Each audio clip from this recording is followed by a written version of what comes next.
পরিচিত এক হিন্দু বোনের প্রশ্ন, যে সন্তানটা মুসলিম বাবা মার ঘরে জন্ম হয় সে সাধারণত মুসলিম হিসেবে জীবন অতিবাহিত করে, আর যে সন্তান হিন্দু বাবা মার ঘরে জন্ম নেয় সে সনাতনী ধর্মে দীক্ষিত হয়। এতে মানুষের তো কোনো হাত নেই, স্রষ্টার চাওয়াতেই তো সে হিন্দু ঘরে জন্ম নিয়েছে। মুসলমান না হলে তাকে কেন জাহান্নামে যেতে হবে? তার জন্য ধর্মান্তরিত হওয়া কি সহজ কথা? ঠিকানা দেবিদ্বার, কুমিল্লা। ধন্যবাদ। যেই হিন্দু বোন প্রশ্ন করেছেন সেই বোনকে আমি বিনয়ের সাথে বলতে চাই, আল্লাহ রাব্বুল আলামিন আমাদের প্রত্যেককে বিবেক দিয়েছেন। যাকে আল্লাহ বিবেক দেন নাই, যিনি মানসিকভাবে সুস্থ নন, সেই লোকটা এই জবাবদিহিতার আওতায় নাই। আল্লাহ যাকে সুস্থ বিবেক দিয়েছেন তাকে তার বিবেক সত্যের প্রতি অনুসন্ধান করার, সত্যের পথ খুঁজে বের করার শক্তি সামর্থ্য দিয়েছেন।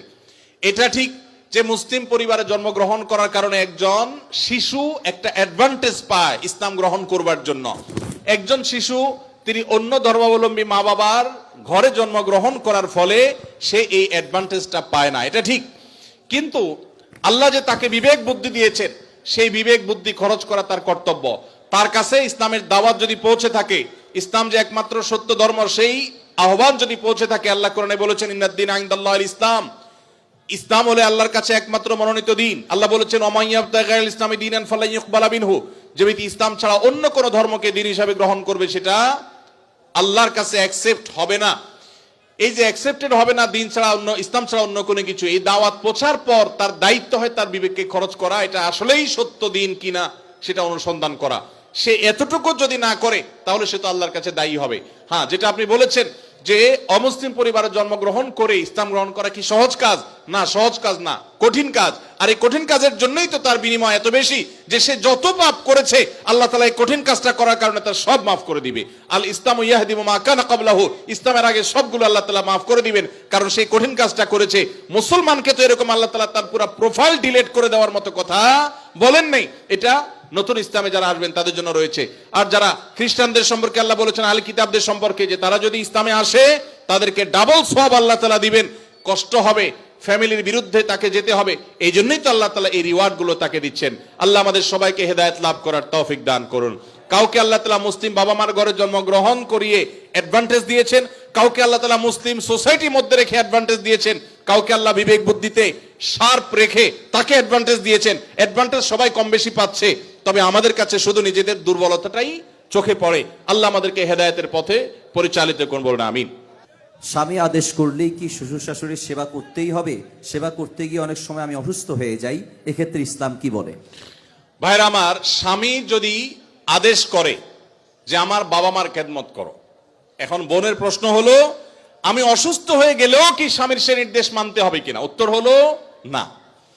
যদি এই পর্যায়ের হয় যে আপনি শ্বশুর শাশুড়ির সেবা করতে গিয়ে আপনি সুস্থ না থাকেন, এই পর্যায়ের আপনার সেবার প্রশ্ন আসে, তো আপনি নিজেকে অসুস্থ করে ফেলে তারপরে শ্বশুর শাশুড়ির খেদমত করতে হবে, এত কঠিন নির্দেশ ইসলাম আপনাকে দেয় নাই। তবে এ জাতীয় ইস্যুতে আমি অনুরোধ করব, কোনো ভালো বিচক্ষণ বিদগ্ধ আলেমের কাছে দেখা করে উভয়ের পরিস্থিতি পর্যালোচনা করে অ্যাসেসমেন্ট করিয়ে তারপর সমাধান নেওয়ার চেষ্টা করবেন। কারণ এখানে আপনার কাছে যেটাকে মনে হচ্ছে বাড়াবাড়ি, আদতে সেটা খুব নরমাল বিষয় হতে পারে। এজন্য তৃতীয় পক্ষের কারোর সহযোগিতা নিলে সেটা সবচেয়ে ভালো হয়।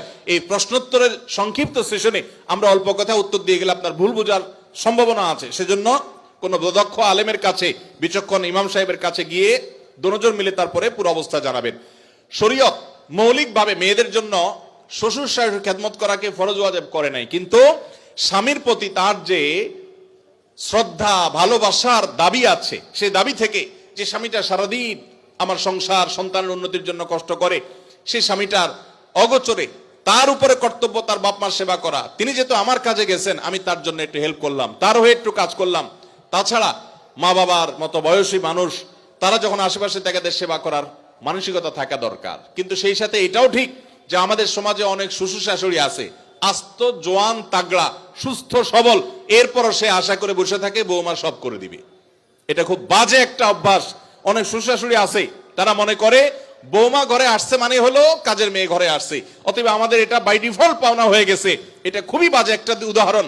শ্বশুর শাশুড়িদেরও আল্লাহর কাছে বিচার আছে, তারা জুলুম করলে, সীমালঙ্ঘন করলে তাদেরও দায় আল্লাহ তাআলার কাছে থাকবে।